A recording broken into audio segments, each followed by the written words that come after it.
Talk about a game coming from left field. I've been a longtime fan of the Theatrhythm series, and when I heard we were getting a console installment, I had to get it day one.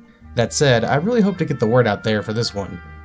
Seeing another installment for this series is a joy to me, and this sounds like it's going to be the last one absolutely for real. This time, I mean it guys, seriously. And I want to give it a good send-off if that rings true. Rhythm games may not be for everyone, but I bet there is a rhythm game out there for everyone. I never thought I'd take the time to review a rhythm game, and now here I am doing it for a second time. All that leaves is the gameplay itself.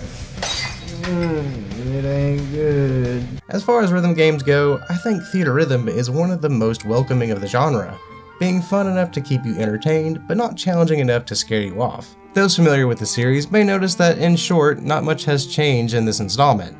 There are two types of gameplay modes, and they largely play out like they always have, being that of like a more input-focused version while your chosen characters fight foe after foe, or that of a simulated overworld walkthrough where you find treasures along the way.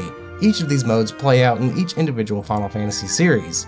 You'll only be able to start out with a few series at first, but with how addictive this game can be and just how expansive and pleasant Final Fantasy's music library is, you'll soon be enjoying your favorite series in no time.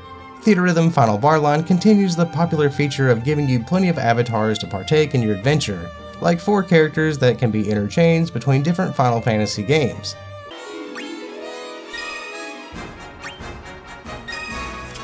Yeah, that's good.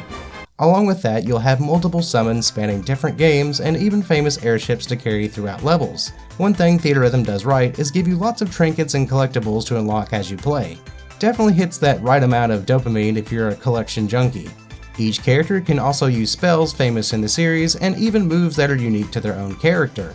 They all undertake different classifications like Defender, Healer, and Attacker, so mixing up this wide variety of characters is essential.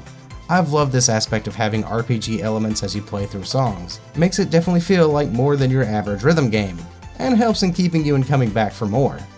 That said, it's not all the same stuff you've seen before. With the last entry being a few years ago, the Final Fantasy music catalog has definitely expanded since then, and you'll get to enjoy more music from series like Final Fantasy VII Remake, 14, and 15. And they are truly welcome additions, and for the first time this installment is a console version, which means volume can be better adjusted to your liking.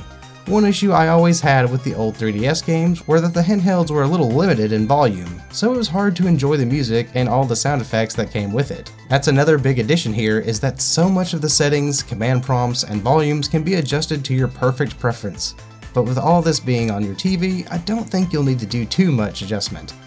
Another big feature is that you can now play online. I'm on the Switch version myself, and so far I have not had any issue with connectivity. And the online in itself is pretty fun, though it is a stark reminder that I need some more practice. Mobile dancing point 3 is coming your way, Kubo! You're moving up, Kubo! As far as negatives go, there really isn't much here to complain about. The only big thing I hate is that the team involved put so much effort into making all these little avatars do these cute things while the music plays.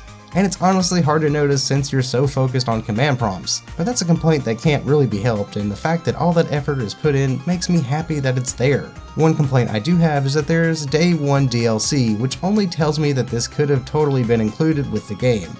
I get that these are songs from different series, and while I do love that they are acknowledging other Square series, it wouldn't hurt to get them as a bit of a bonus, because they could have totally been included.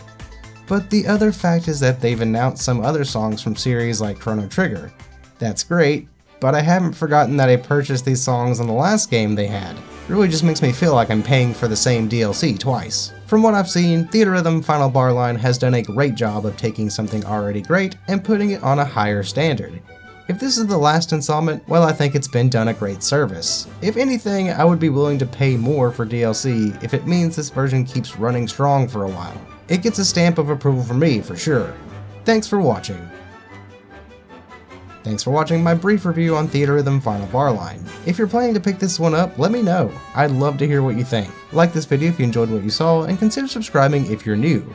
Have a great day, and keep it practical.